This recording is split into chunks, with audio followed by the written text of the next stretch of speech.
Ito po siya. Once na i-click nyo yung link na makikita nyo sa comment section, ito po yung makikita nyo na kung saan pwede kayong umutang ng 1,000 hanggang 20,000 pesos.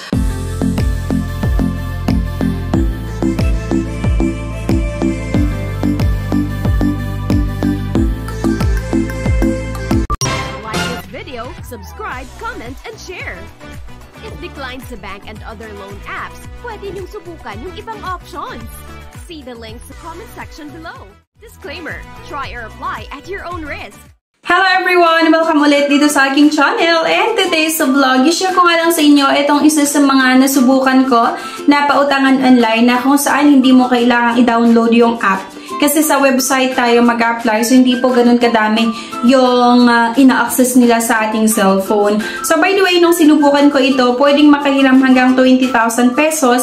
Pero kapag first time mo na umutang, 10,000 pesos lang yung pinapautang nila. Fast approval din siya. 5 to 15 minutes, malalaman mo nga kung approve or decline ang inyong loan application. And once na na-approvehan, dinidisburse din po agad nila yung loan proceeds sa inyong pinili kung saan nyo nga gustong matanggap yung pera. Pero bago ang lahat mga beshies, kung ngayon ka nga lang dito sa aking channel, meron nga po akong good news sa inyo kasi bawat video na ina-upload ko, ako po ay nagpapa-giveaways hanggang 10,000 pesos. So maaring magbigay po ako sa inyo ng 1,000 pesos, ng 500, ng 200, or 100 pesos. So ang kailangan nyo lang gawin, i-comment kung ano yung napanood mo, and mamimili po ako via YouTube comment picker kung sino nga po yung ating mabibigyan sa ating cash giveaway. Here nga mga beshies, itong i-share ko nga lang sa inyo itong Cash Express. So I'm sure nakita nyo na yung mga ibang videos ko at yung mga videos ng iba regarding dito sa Cash Express. So ayan, dito nga pwede tayong makahiram hanggang 20,000 pesos. Pero kasi kapag first time natin na umutang, hanggang 10,000 pesos lang yung pinapahiram nila. So ayan, ito po siya. Once na i-click nyo yung link na makikita nyo sa comment section, ito po yung makikita nyo na kung saan pwede kayong makahiram ng 1,000 hanggang 20,000 pesos. So para kayo ay makahiram, ililipat mo lang para makapili ka kung ano yung amount na gusto mong utangin, diba? So dito mga beshies, kung meron kang promo code, pwede mo ding ilagay yan. Pero kung wala, pwede pa rin naman kayong makapag-proceed.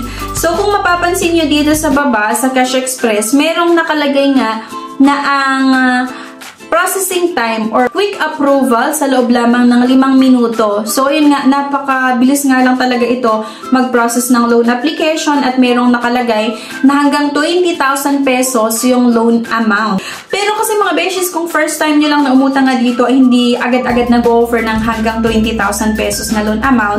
Mas mababa nga po yung ino-offer sa inyo. Pero kapag reloaner ka naman, lagi kang umutang dito at nagbabayad ka on or before yung due date, ay mag-offer po ito sa'yo ng hanggang 20,000 nga na loan amount.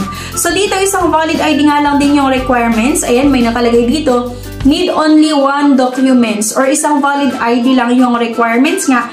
Pwede kayong makahiram dito sa Cash Express Loan. We carry the NPC or National Privacy Commission Seal of Accreditation, and we use the highest level of security process and store your data. So by the way mga beshies, napakabilis nga lang mag-process ito ng ating loan application at sabi ko kanina, dinidisburse din po agad nila yung loan process once na-approve nga yung loan app natin. Kaya maasahan pagdating sa mga emergency talaga na pangangailangan. Pero, di ba, in terms sa interest ay medyo mas malaki siya, and yung mga fees niya, yung mga processing fees niya, medyo malaki. Pero kasi ang nagustuhan ko lang ay yung fast approval talaga siya at nagdi-disburse agad ng loan proceeds. So, ayun nga po, interest and processing fees, medyo mas malaki pa rin. Pero nasa sa inyo pa rin yan mga beshies kung gusto nyo subukan or hindi. So, ayan, sinagot ko lang yung iba na nagtatanong kung paano nga ba magpautang itong Cash Express. So, pwede kayong makautang hanggang 20,000 pesos, pero kapag first time nyo nga, hanggang 10,000 pesos lang yung ino-offer. Isang valid ID lang yung requirements at 5 to 15 minutes. Malalaman mo kung approve or decline ang inyong loan application at dinidisburse din po nila agad yung loan proceeds once na na-approvehan nga yung loan application mo. Nga, fast approval at fast disbursement siya, kaya maasahan siya kapag kailangan natin ng extra cash nga, para sa mga pang-emergency na pangangailangan. So by the way, ilalagay ko na lang din yung link sa comment section nitong Cash Express. So kung sakali na gusto nyong i-explore, pwede nyong i-check, di ba?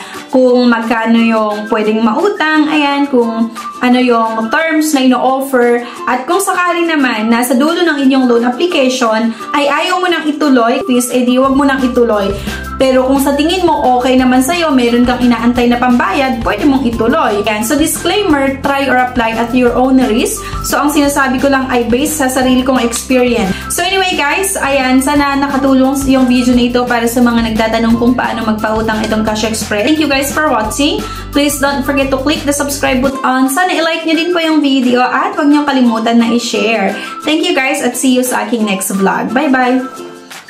No time to apply for a bank personal cash loan? Yana's here to help you. I assist pre-qualified clients with basic monthly income at least 25,000 per month. Hassle-free at walang fee. Lahat ng process sa bank gagawin. 2 to 5 banking days lang approval. Loan up to 2 million. Email amawanyana@gmail.com or message my FB page, Yana Insta Review. Note: qualifications may vary subject to the bank's terms and policies.